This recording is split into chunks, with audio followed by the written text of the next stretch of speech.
Et salut à toi, bienvenue dans ce nouvel épisode du podcast Nourris ta santé. Aujourd'hui épisode bonus, épisode numéro 11. Et ça va être un épisode, je pense, relativement court, comme les épisodes bonus, hein, bien sûr.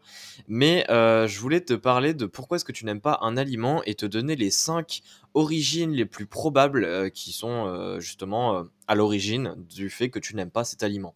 Je trouve que c'est quelque chose d'intéressant à savoir. C'est toujours intéressant, je trouve, de savoir pourquoi tu n'aimes pas un aliment parce qu'il y a beaucoup plus de causes en fait que tu ne le penses et connaître la cause du fait que tu n'aimes pas cet aliment peut potentiellement te permettre de re-aimer cet aliment par la suite et d'apprendre à l'aimer à nouveau. Ça peut être toujours intéressant. Mais pour re-aimer un aliment, comment faire, etc., j'en parlerai justement dans le prochain épisode du podcast. Donc reste attentif à ça. Mais voilà, donc là aujourd'hui, je vais te parler vraiment de l'aspect cause, pourquoi est-ce que tu n'aimes pas tel aliment, etc. Donc je vais t'en lister 5 et la première c'est de tout simplement que tu n'aimes pas l'aliment car tu penses que tu ne l'aimerais pas.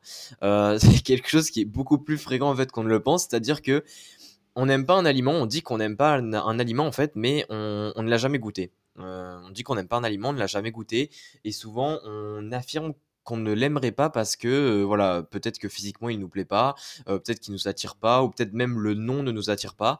Donc voilà, ça c'est une première cause et qui est bien plus fréquente qu'on ne le pense. On est tous concernés par cette cause-là, hein. Il y a au moins certains aliments où on est concerné par ça, peu importe lesquels, mais il y a forcément un aliment où quand on te dit est-ce que tu aimes cet aliment, tu dis non alors que tu l'as jamais goûté. Donc ça c'est la première cause qui est une très fréquente.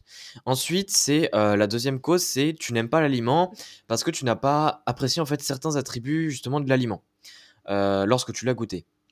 Donc ici en fait c'est très simple, hein, ça veut dire que tu n'as pas aimé le goût, tu n'as peut-être pas aimé l'odeur, tu n'as peut-être pas aimé la texture ou peut-être plusieurs choses tout simplement. Donc ça c'est voilà, c'est quelque chose qui fait que cet aliment on va dire n'est pas fait pour toi. Donc ça c'est la deuxième cause possible. Ensuite la troisième cause possible c'est que l'aliment en fait il devient trop familier et donc ennuyant. Alors, c'est un peu bizarre dit comme ça, mais en fait, c'est, si tu es vraiment alors manger souvent les mêmes aliments, ça peut être intéressant pour, différentes, personnes et pour différentes raisons. Mais, manger vraiment très, très, très souvent un aliment peut justement te faire lasser en fait, enfin te lasser de cet aliment et te lasser d'un aliment va faire que tu vas moins l'aimer. Donc ici, on n'est pas vraiment sur le côté: «Je n'aime pas cet aliment, ne m'en donne pas» et cetera.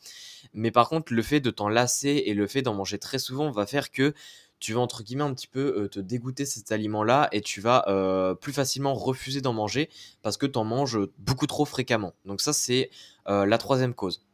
Ensuite, c'est, la quatrième, c'est que l'aliment, en fait, il te provoque une douleur ou un inconfort physique, ce qui peut être lié tout simplement à, une réaction allergique ou autre. Donc ici, c'est, voilà, c'est un point qui concerne certaines personnes, c'est-à-dire que, tu as peut-être une allergie, tu as peut-être, je sais pas, un aliment qui, donc il y a notamment l'histamine, hein, les aliments riches en histamine. Si tu es sensible à l'histamine et bien, ça va te provoquer, différents symptômes et c'est quelque chose évidemment qui fait que tu ne vas pas apprécier en fait l'aliment, de ce point de vue-là. Donc ça, c'était la quatrième cause. Et puis enfin, la cinquième cause, c'est tout simplement que, l'aliment en fait est lié à une association négative. Donc ça peut être un événement traumatisant ou une émotion négative tout simplement que tu as vécu avant.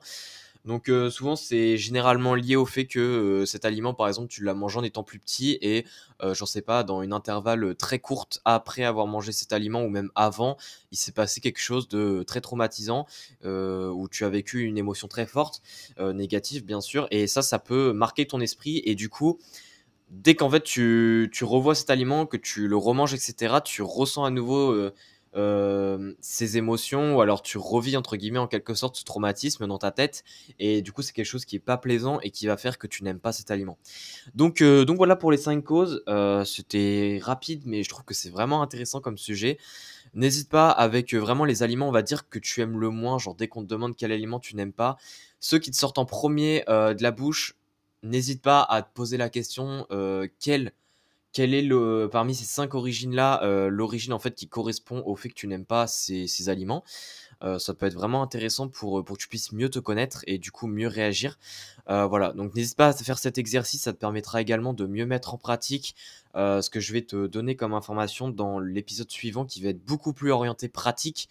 Donc voilà, c'est tout pour moi. N'hésite pas à noter le podcast si ça te plaît, à me suivre sur Instagram comme d'habitude. Et puis sinon, on se dit à la prochaine. Allez, ciao, ciao.